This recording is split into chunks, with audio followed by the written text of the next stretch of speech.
Hello नमस्कार सभी को। और कैसे हैं आप लोग।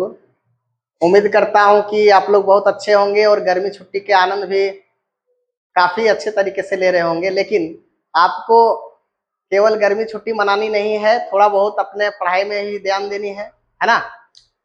तो आज आप लोग के लिए विशेषकर जो क्लास 10 के बच्चे हैं उन लोगों के लिए मैं चैप्टर 3 जो जिसका नाम है pair of linear equation in two variable, जो आपके एग्जाम पॉइंट ऑफ व्यू से काफी इंपॉर्टेंट होता है ना। जितने भी बच्चे क्लास 10 के होंगे वो इस चैप्टर का महत्व अच्छे से समझ रहे होंगे बच्चों, है ना।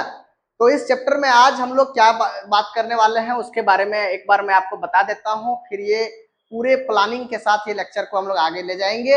आपको पूरा लेक्चर देखिएगा, आपको अच्छा लगेगा। और एक बात और कि जितने सारे बच्चे नए होंगे जो चैनल को सब्सक्राइब नहीं किए होंगे वो कृपया करके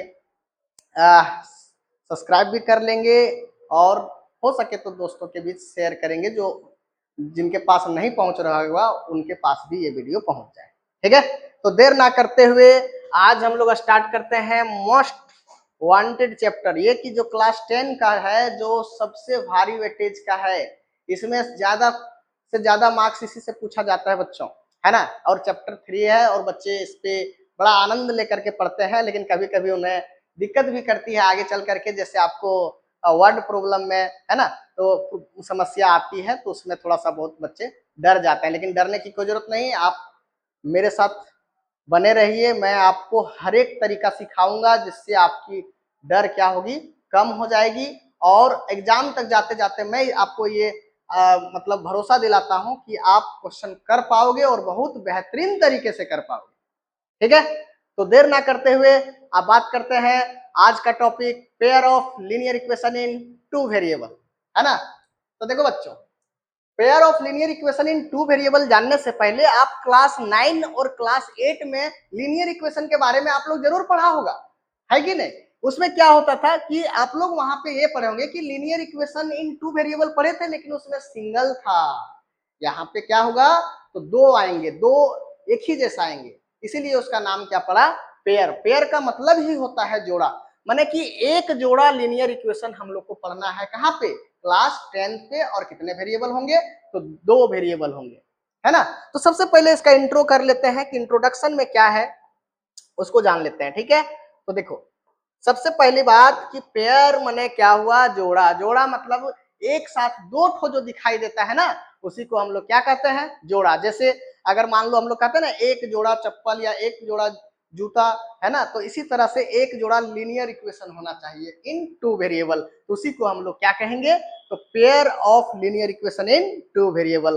तो देखते हैं एक जोड़ा लीनियर इक्वेशन हम लोग को देखते हैं। सबसे पहले इसका इंट्रोडक्शन। इंट्रोडक्शन में क्या है आप समझोगे, अगर आपको ऐसा दिखाई दे जैसे a1x plus b1y plus c1 equal to 0, या फिर आपको ऐसा दिखाई दे a2x plus b2y plus c2 equal to 0, ये चीज ना कभी कभी ऐसा भी हो सकता है बच्चों, घबराने की जरूरत नहीं है। जितने इसके अलग अलग तरीके आपको दिखाई देंगे, हम हर एक तरीका बताऊंगा, आपको घबराने की जरूरत नहीं है। अब यहाँ पे देखोगे इसको ऐसे भी लिख सकते हैं, a1x plus b1y equal to आप c1 भी कह सकते हो, या फिर आप a2x plus b2y equal to c2 भी कह सकते हो सके ऐसा भी दिखाई दे या फिर ऐसा भी दिखाई दे। सर कौन वाला अप्लाई करेंगे हम लोग, तो इसके लिए ना आप लोग को ये होता है स्टैंडर्ड फॉर्म, है ना। अगर ये C1 इधर है तो इसको आप इधर ले आ सकते हो, तो अगर वो प्लस वाला होगा तो माइनस हो जाएगा, माइनस वाला होगा तो प्लस वाला हो जाएगा। अब ये C1 A1 B1 A2 B2 ये सब क्या चीज होता है, तो इसको समझना। देखो ये जहां पर वेयर हम लोग लिखेंगे, है ना, ये देखो A1 हो गया, चाहे A2 हो गया, चाहे B1 या B2 या फिर C1 या फिर C2, ऑल आर कांस्टेंट होता है। ऑल आर क्या होता है, रियल कांस्टेंट बोलेंगे, रियल नंबर वाले कांस्टेंट होंगे, है ना, माने कि कोई भी नंबर हो सकता है। ठीक है, ये सब क्या कहलाता है, कांस्टेंट कहलाता है। और एक बात और याद रखना, यहाँ पे बच्चे गलती कर बैठते हैं कि जो ए है ना, ए जो है, सॉरी यहाँ पे जो A1 और A2 जो है, A1 और A2 क्या होता है, ये कोफिशिएंट ऑफ क्या होता है, coefficient of x in first equation, है ना। और ये A2 क्या होता है, coefficient of x in second equation. आप इस चीज को ध्यान देना कि अगर हम पहला इक्वेशन लिए हैं तो जो एक्स का कोफिशिएंट होगा ना उसी को हम A1 मानेंगे, और सेकेंड इक्वेशन में जो एक्स का कोफिशिएंट होगा उसको क्या मानेंगे, A2 मानेंगे। इसी तरह से हम कह सकते हैं कि भाई B1 क्या होगा और B2 क्या होगा। तो B1 means coefficient of y in first equation, है ना, और B2 क्या होगा, coefficient of y in second equation. ठीक है बच्चों। और अगर मैं C1 C2 की बात करूं, C1 C2 क्या होता है, तो C1 जो हमारा होता है या C2 जो होता है इसके बारे में बोलो।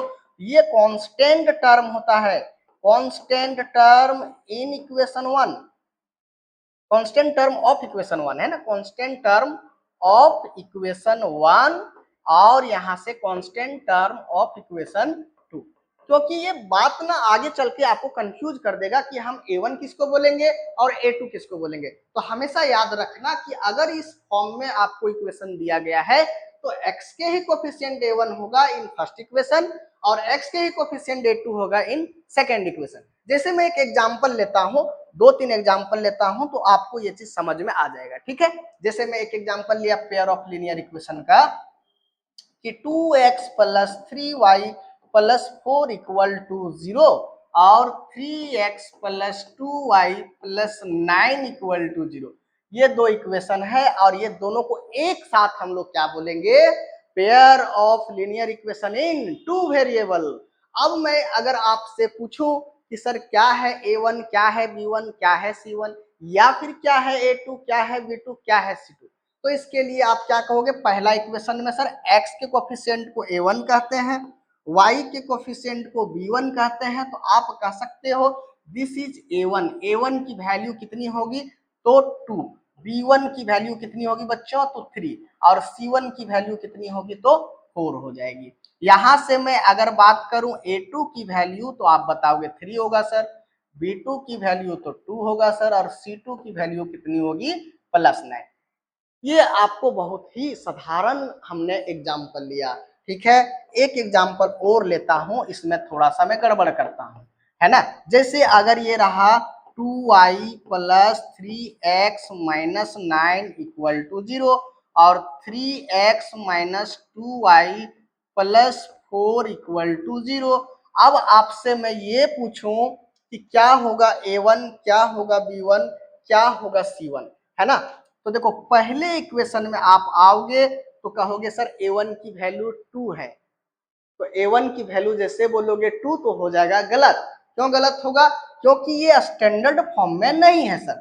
तो सबसे पहले इसको लिखोगे किस फॉर्म में, स्टैंडर्ड फॉर्म में। सर ये स्टैंडर्ड फॉर्म क्या होता है, तो स्टैंडर्ड फॉर्म में पहले x के टर्म आता है, यहाँ आ गया है 2y, बाद में आया है 3x। तो ऐसा करो आप कि पहले लिखोगे 3x, बाद में लिखोगे 2y माइनस 9 इक्वल टू 0, और ये स्टैंडर्ड फॉर्म में है आपका 3x minus 2y plus 4 equal to 0। बच्चों आप यहाँ से कंपेयर करके मुझे आप आंसर कर सकते हो, क्या हो जाएगा बोलो। A1 की वैल्यू सर, A1 की वैल्यू हो जाएगी 3, B1 की वैल्यू 2 और C1 की वैल्यू -9। यहाँ से A2 की वैल्यू कितनी हो जाएगी, तो 3, B2 की वैल्यू -2 और C2 ये C1 है, C2 की वैल्यू कितनी हो जाएगी, तो +4। मैं एक और एग्जांपल एक लेता हूं ताकि आपको ये पूरे तरीके से क्लियर हो पाए। जैसे अगर मैं यहाँ पे लिया 2x minus 9y equal to 7 और 8x minus 3y is equal to 4। अब मैं पूछूं कि बताओ कि इसका कोफिशिएंट क्या क्या है, तो आप जल्दी से बताओगे क्या होगा। तो देखो ये सर यहाँ से पहले इक्वेशन में x का कोफिशिएंट 2 है तो A1 की वैल्यू 2 और y की कोफिशिएंट -9 है तो B1 की वैल्यू -9 और C की वैल्यू क्या होगी सर, C की वैल्यू मैंने C1 की वैल्यू क्या होगी, तो 7 को आप इधर लेकर के आओ या फिर उधर ही रहने दो, कोई बात नहीं है। अगर आप इसको 7 लिखते हो तो भी सही हो जाएगा, और अगर इधर ला करके लिखोगे -7 तो भी सही हो जाएगा बच्चों, कोई दिक्कत नहीं है। लेकिन आप क्या करोगे, आपको स्टैंडर्ड फॉर्म में जाना है, 2x minus 9y minus 7 equal to 0। इसकी वैल्यू क्या होगी, -7। इसी तरह से सेकेंड वाले को लिखोगे 8x minus 3y minus 4 equal to 0। तो a2 की वैल्यू हो जाएगी 8, b2 की वैल्यू हो जाएगी -3 और c2 की वैल्यू क्या हो जाएगी, -4 हो जाएगी। अब हमें लग रहा है कि ये आपको समझ में आ गया होगा। और तीन एग्जाम्पल देने के बाद भी अगर आप नहीं समझ पा रहे हो तो आप क्या हो, समझ सकते हो, है ना। आप लोग उतना तो बेवकूफ नहीं हो, आप लोग होशियार बच्चे हो, है ना। बाकी बाकी आगे देखते हैं, आगे देखते हैं। इसके ये तो समझ में आया, इंट्रोडक्शन समझ में आया आपको। हम लोगों ने अभी क्या देखा, हम लोगों ने ये देखा कि पेयर ऑफ लीनियर इक्वेशन कहते किसको है। तो हमेशा याद रखना कि a1x plus b1y plus c1 equal to 0, a2x plus b2y plus c2 equal to 0। अगर दोनों एक साथ दिखाई दे आपको, है ना, इस टाइप से अगर दोनों एक साथ आपको दिखाई दे बच्चों, तो इसको हम लोग क्या कहते हैं, इसको हम लोग कहते हैं pair of linear equation in two variable, है ना। चलिए आगे आगे जानते हैं और क्या क्या इसमें जानना है, ठीक है। चलो अब जैसे यहाँ पे आपको एक चीज मैं बताना चाहता हूं कि आप अगर क्लास 9 में पढ़े होंगे, क्लास 9 में पढ़े होंगे तो क्या पढ़े था क्लास 9 में, थोड़ा सा उसको देख लेते हैं, है ना। क्लास 9 में आप ये पढ़ा था कि अगर आपको linear equation in two variable है तो ये होता था ax plus by plus c equal to 0, यही होता था ना। जी सर आप कहोगे तो यही सीख के आए थे। ए हमारा x का कोफिशिएंट, बी हमारा y का कोफिशिएंट, सी हमारा कांस्टेंट टर्म। अब देखो मैं अगर कहूं एक एग्जांपल से कि x plus Y equal to 9 है सर, तो ये भी हमारा क्या होगा, ये भी हमारा क्या होगा, linear equation in two variable होगा। अगर यहाँ पे a की बात करूं तो a का वैल्यू 1 है, b की वैल्यू 1 है और c की वैल्यू मैं क्या लिख सकता हूँ, -9 लिख सकता हूँ, लिख सकता हूँ कि नहीं। अब ये चीज देखना, यहाँ पे सॉल्यूशन आपने पढ़ा होगा, क्लास 9 में सॉल्यूशन पढ़ा था। तो सॉल्यूशन में क्या होता था, देखो इसका सॉल्यूशन का क्या मतलब होता था, है ना। Linear equation in two variable का सॉल्यूशन का मतलब क्या होता था, सॉल्यूशन का मतलब हल, हल का मतलब समाधान। तो ये समाधान क्या है भाई लीनियर इक्वेशन में, तो लीनियर इक्वेशन में समाधान ये था कि अगर आप x का कुछ वैल्यू रख रहे हो, है ना, और y का भी कुछ वैल्यू रख रहे हो, अगर दोनों वैल्यू यहाँ पे रख दो और ये 9 के बराबर आ जाएगा, तब वो क्या कहलाएगा, उस लीनियर इक्वेशन का सॉल्यूशन कहलाएगा। अरे सर ये तब हम तो ये काम आसानी से कर सकते हैं, x की वैल्यू सर मैं 1 रखूं और y की वैल्यू सर 8 रख दूं, तो 1 प्लस 8 करेंगे तो इसकी वैल्यू 9 आ जा रही है, माने 9 बराबर 9 आ गया। हाँ इसमें की क्या बड़ी बात है। तो इसका मतलब ये क्या कहलाएगा, अगर मैं ऐसा कहूं कि x की वैल्यू 2 रखूं और y की वैल्यू 6 रखूं, तो सर 2 प्लस 6 करेंगे तो इसकी वैल्यू 9 के बराबर नहीं आएगा, है ना। तो ये दोनों में क्या डिफरेंस है, तो ये देखो अगर मैं x और y की वैल्यू अलग अलग रख रहा हूं, अभी बहुत सारे वैल्यू रख सकते हो, 2 रख दो और y की वैल्यू 7 रख दो, x की वैल्यू 3 रख दो और y की वैल्यू 6 रख दो। सर हम ऐसे ऐसे तो बहुत सारे वैल्यू रख सकते हैं, हाँ बिल्कुल बहुत सारे वैल्यू रखा जा सकता है ना। और ऐसे भी वैल्यू होंगे जो इसको सेटिस्फाई करने वाले नहीं होंगे और ऐसे भी बहुत सारे वैल्यू होंगे जो इसको सेटिस्फाई करने वाले होंगे। जो वैल्यू इस इक्वेशन को सेटिस्फाई करेगा वो कहलाएगा सॉल्यूशन, क्या कहलाएगा, सॉल्यूशन। और जो वैल्यू इसको सेटिस्फाई नहीं करेगा वो सॉल्यूशन नहीं कहलाएगा। इसका मतलब इसका सॉल्यूशन को हम क्या क्या लिख सकते हैं, तो x की वैल्यू सर 1 और 8, इसको इस टाइप में लिख सकते हैं, 1 8 इसका क्या हो जाएगा, सॉल्यूशन हो जाएगा। 2 7 भी सॉल्यूशन होगा, 3 6 भी सॉल्यूशन होगा। इस टाइप से कितने सॉल्यूशन हो जाएंगे, तो इसके इनफाइनाइटली मेनी सॉल्यूशन होगा। तो कितने सॉल्यूशन होंगे, तो इनफाइनाइटली मेनी सॉल्यूशन। तो इसका मतलब ये हुआ कि एक लीनियर इक्वेशन का कितने सॉल्यूशन होंगे, इनफाइनाइटली मेनी सॉल्यूशन।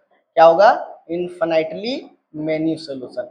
किसका, तो भाई linear equation in two variable का, मतलब एक इक्वेशन है जो linear equation in two variable का, उसका कितने सॉल्यूशन है, तो इनफाइनाइटली मेनी सॉल्यूशन है है ना।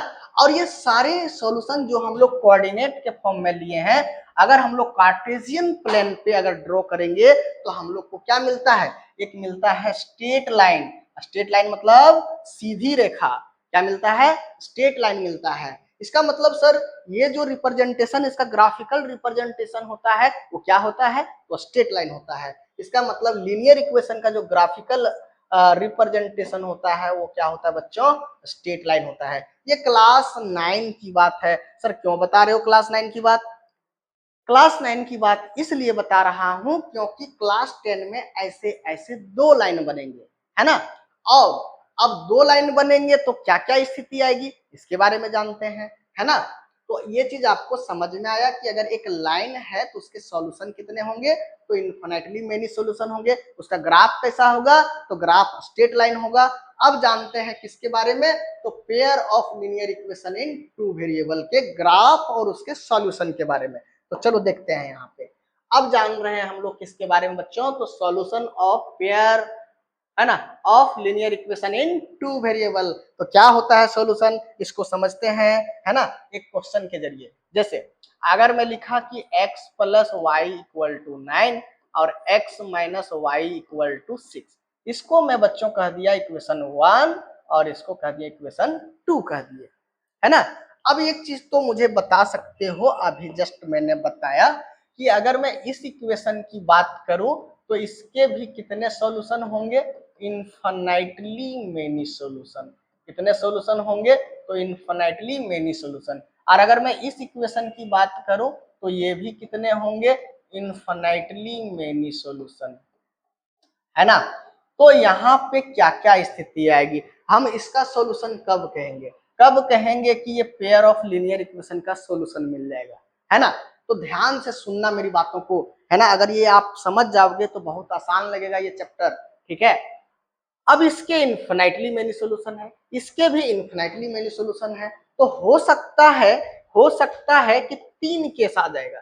क्या केस आएगा, कि हो सकता है कि इसके कुछ कॉमन सॉल्यूशन हो, या फिर एक भी कॉमन सॉल्यूशन ना हो, या फिर बहुत सारे कॉमन सॉल्यूशन हो। ऐसा भी तो हो सकता है। क्या क्या हो सकता है, कि पहला केस में कि इसमें 1 कॉमन सॉल्यूशन हो, 1 कॉमन सॉल्यूशन हो, माने दोनों का सॉल्यूशन समझना ध्यान से पहले। इसका भी इनफाइनाइट सॉल्यूशन होता है, इसका भी इनफाइनाइट सॉल्यूशन होता है, लेकिन ये दोनों का हम सॉल्यूशन तभी कहेंगे जब ये दोनों कॉमन सॉल्यूशन मिल जाएगा, है ना। जैसे मैं अभी एक एग्जांपल लेता हूं, जैसे x प्लस वाई बराबर 9 है, x प्लस वाई बराबर 9, मैंने 2 नंबर को जोड़ करके 9 लाना तो हम इनफाइनाइट वे से ला सकता हूं, 2 नंबर को सब्ट्रैक्ट करके भी हम इनफाइनाइट तरीके से ला सकता हूं, लेकिन मुझे वैसा नंबर चाहिए जो इसको भी सेटिस्फाई करेगा और इसको भी सेटिस्फाई करेगा। तो गुरुजी ऐसा करो आप कि x की वैल्यू ले लो 6, है ना, ठीक है। x की वैल्यू कितना ले लो, 6 ले लो। ऐसा हो पाएगा, एक बार चेक कर लेते हैं क्या हो पाएगा। ऐसा करता हूं, x माइनस वाई को ना थोड़ा सा एक काम करते हम लोग, x माइनस वाई का जो वैल्यू है इसको थोड़ा सा हम लोग कर देते हैं, है ना। जोड़ करके 9 चाहिए और इसको हम लोग 5 कर देते हैं। क्या कर देते हैं, 5 कर देते हैं। सब्ट्रैक्ट करके क्या चाहिए, 5 कर देते हैं। तो क्या होता है देखना, अगर मैं x की वैल्यू क्या करता हूं, x की वैल्यू को मैं 7 लेता हूं और y की वैल्यू मैं 2 ले लेता हूं, तो क्या हो रहा है, x की वैल्यू 7 लिया और y की वैल्यू 2 लिया, तो सर पहला इक्वेशन में देखो तो जोड़ने से 9 आ जा रहा है, मैंने 7 प्लस 2 करने पे 9 आ जा रहा है, मैंने इसको सेटिस्फाई कर रहा है। और अगर मैं दूसरे में रख दूं 7 माइनस 2 करके, तो ये 5 के बराबर आ रहा है, मैंने इसको भी सेटिस्फाई कर रहा है ना।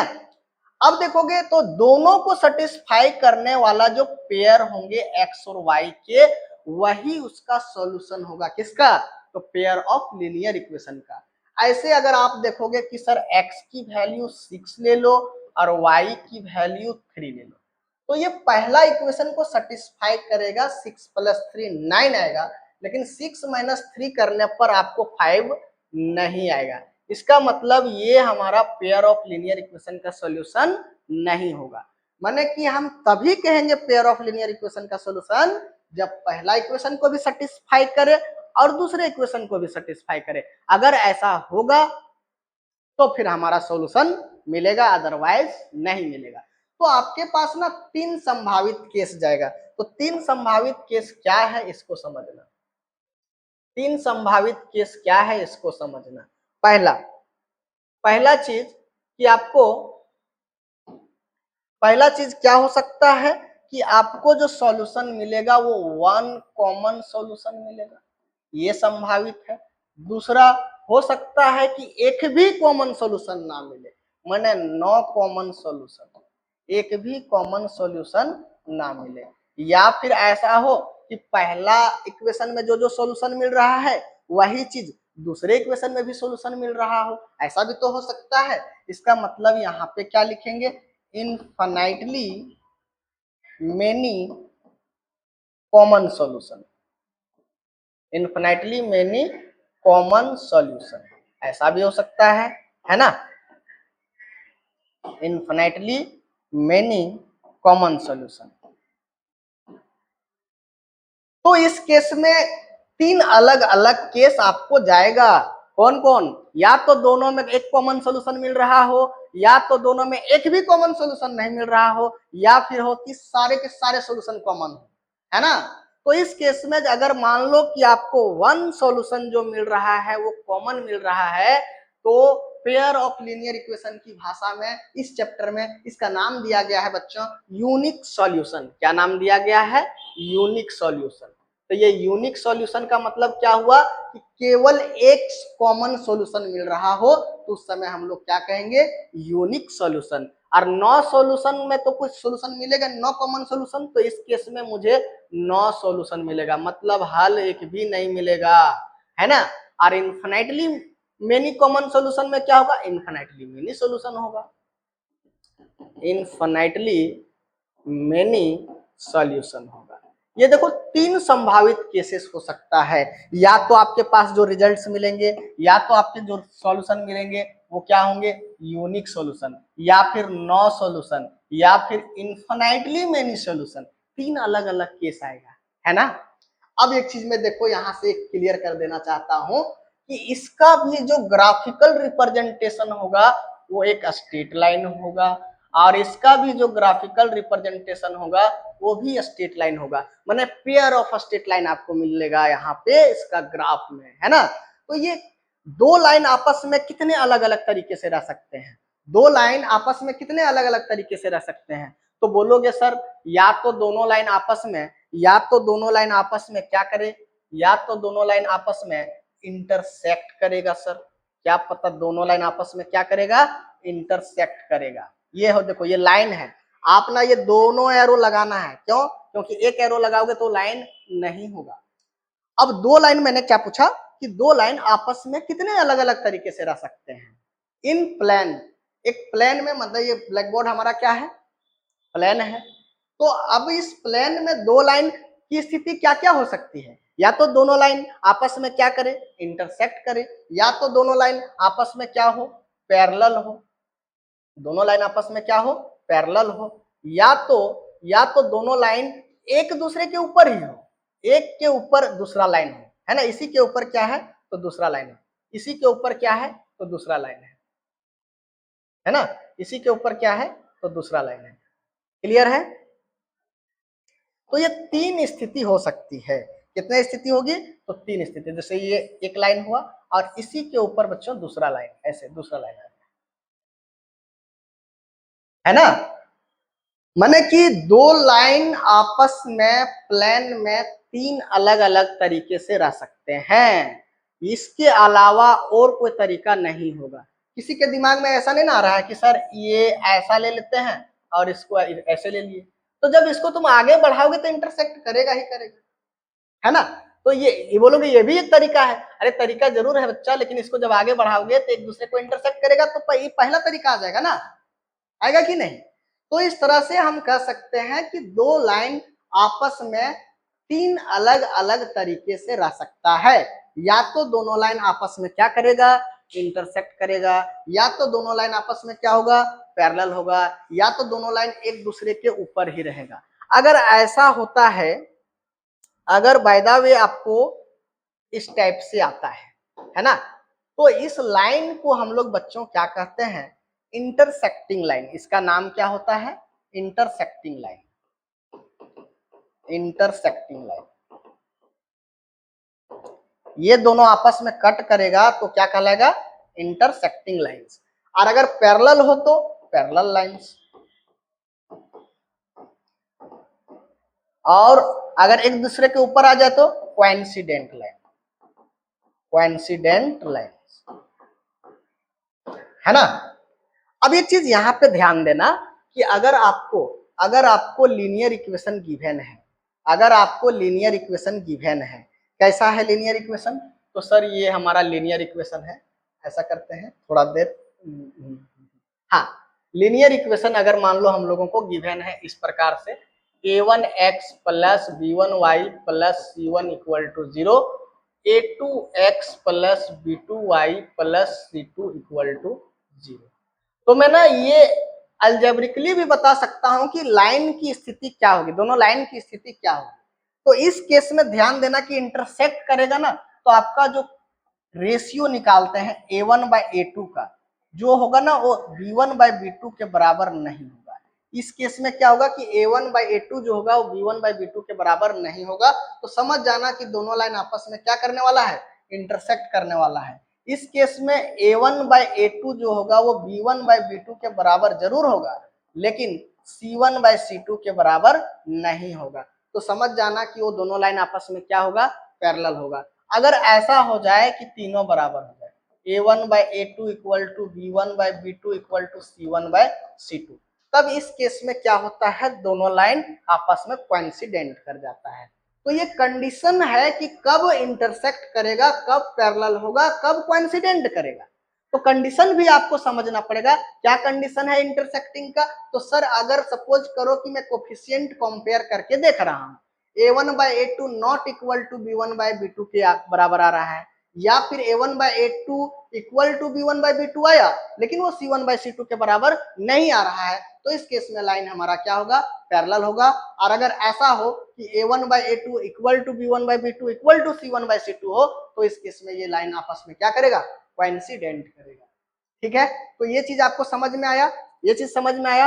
अब एक बहुत ही इंपॉर्टेंट बात इसमें जानना है कि अगर सॉल्यूशन मिलता है ना, अगर हमें सॉल्यूशन मिलता है, तो सॉल्यूशन मिलता है तो आपस में क्या होता है, वो कंसिस्टेंट होता है। क्या होता है, कंसिस्टेंट। कंसिस्टेंट का हिंदी मीनिंग होता है सॉल्यूशन। कंसिस्टेंट का मतलब क्या होता है, तो सॉल्यूशन, है ना।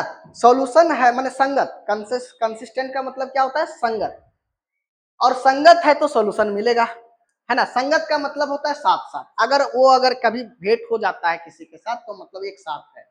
तो अब देखो दोनों लाइन आपस में कहाँ कहाँ भेंट कर रहा है, इस केस में मतलब दोनों आपस में मिल रहा है तो मतलब साथ साथ है ना। इस केस में नहीं मिल रहा है और इस केस में मिल रहा है। तो ये जो लाइन होगा, ये जो स्पेशल लाइन्स होंगे, ये जो कहलाएगा हमारा, क्या कहलाएगा, कंसिस्टेंट कहलाएगा। क्या कहलाएगा इस केस में, कंसिस्टेंट। कंसिस्टेंट का मतलब हुआ कि सॉल्यूशन मिलेगा, है ना। और इसका मतलब इनकंसिस्टेंट, और इसका मतलब भी कंसिस्टेंट। तो कंसिस्टेंट कब होता है, दो टाइप में, दो तरीके से, है ना। दो तरीके से कंसिस्टेंट होता है, या इधर इंटरसेक्टिंग के दौरान या फिर कोइंसिडेंट लाइन के दौरान, है ना। तो आपको ये चीज समझ में आना चाहिए कि कंसिस्टेंट कब होगा और इनकंसिस्टेंट कब होगा। तो जब भी आपको बच्चों बोले कंसिस्टेंट, क्या बोलेगा, कंसिस्टेंट बोलेगा। तो कंसिस्टेंट में आपको ध्यान रखना है,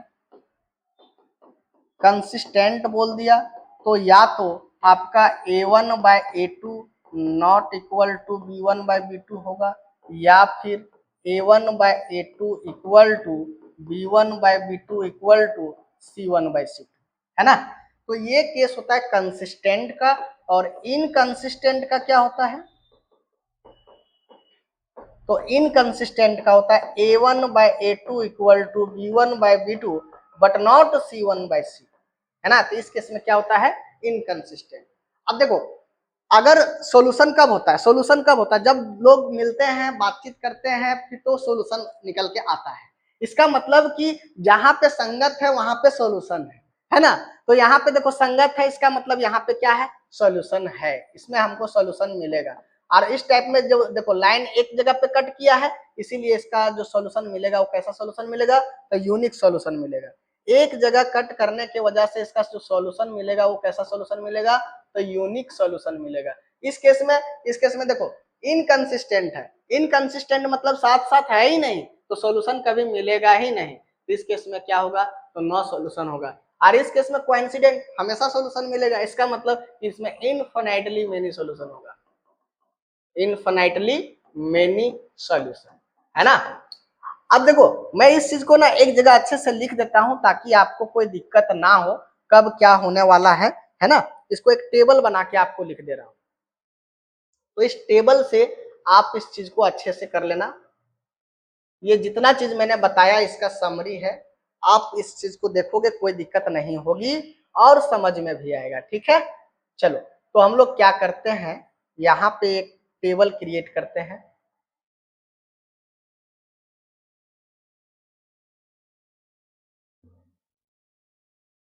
ओके, तो पहला चीज हमारे पास जो पेयर ऑफ लीनियर इक्वेशन था वो कैसा था, तो sir A1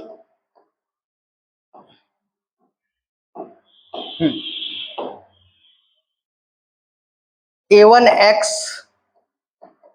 plus B1y plus C1 equal to 0, A2x plus B2y plus C2 equal to 0, है ना। तो पहला केस क्या आ रहा था, यहाँ पे अगर मैं कहूं पहला केस कि कंडीशन, या फिर यहाँ पे हम लोग ले लेते हैं कि अगर ऐसा हो जाए पहला केस कि A1 by A2 not equal to B1 by B2 के बराबर आ जाए, तो इस केस में क्या होगा, इस केस में यूनिक सॉल्यूशन होगा। क्या होगा, यूनिक सॉल्यूशन। और साथ ही साथ यहाँ पे लाइंस आपस में क्या करेगा, lines are intersecting to each other, एक दूसरे को क्या करेगा, इंटरसेक्ट करेगा। और इस केस में क्या कहलाएगा, कंसिस्टेंट कहलाएगा, है ना। और दूसरा केस अगर सपोज करो कि A1 बाय A2 इक्वल आ गया B1 बाय B2 के, लेकिन ये C1 बाय C2 के बराबर नहीं है, तो इस केस में क्या होगा, नो सॉल्यूशन होगा। और लाइंस क्या होगा, पैरेलल होगा, lines are parallel to each other, है ना। और इस केस में क्या होगा, इनकंसिस्टेंट। और बच्चों तीसरा केस क्या है कि अगर आपको A1 by A2 equal to B1 by B2 equal to C1 by C2 आ गया, तो इस केस में आपका क्या हो जाएगा, इनफिनिटली मेनी सॉल्यूशन, या फिर इसी को हम लोग क्या कहते हैं, मोर देन वन सॉल्यूशन, है ना, मेनी सॉल्यूशन भी कह सकते हो। और इस केस में लाइंस क्या होता है, कोइंसिडेंट करेगा, कोइंसिडेंट टू ईच अदर। और इसमें भी क्या होगा, कंसिस्टेंट होगा। एग्जाम में इस कॉन्सेप्ट से रिलेटेड क्वेश्चन पूछा जाता है, इसीलिए आपको ये टेबल आपके लिए काफी इंपॉर्टेंट है ना। अब बात आती है कि how to find solution, solution कैसे फाइंड करेंगे। ये तो था सॉल्यूशन होता क्या चीज है और नेचर इसका क्या है ना। लेकिन हम लोग को जानना है कि सॉल्यूशन फाइंड कैसे करते हैं। तो सॉल्यूशन फाइंड करने के जो तरीके हैं उसको हम लोग क्या कहेंगे, मेथड ऑफ सॉल्यूशन। और इसके दो मेथड होता है, एक होता है बच्चों ग्राफिकल मेथड। क्या होता है, ग्राफिकल मेथड से हम लोग सॉल्व करेंगे, माने कि इसको ग्राफ के जरिए सॉल्व करेंगे। और दूसरा होता है अलजेब्रिक मेथड।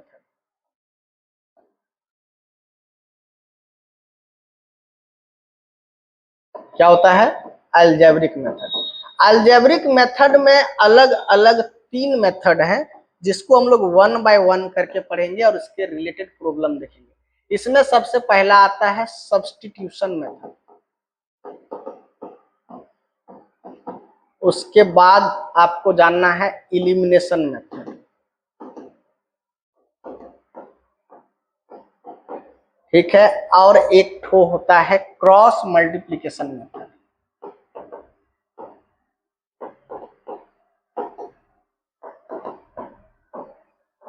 ठीक है, तो कौन कौन सा मेथड है?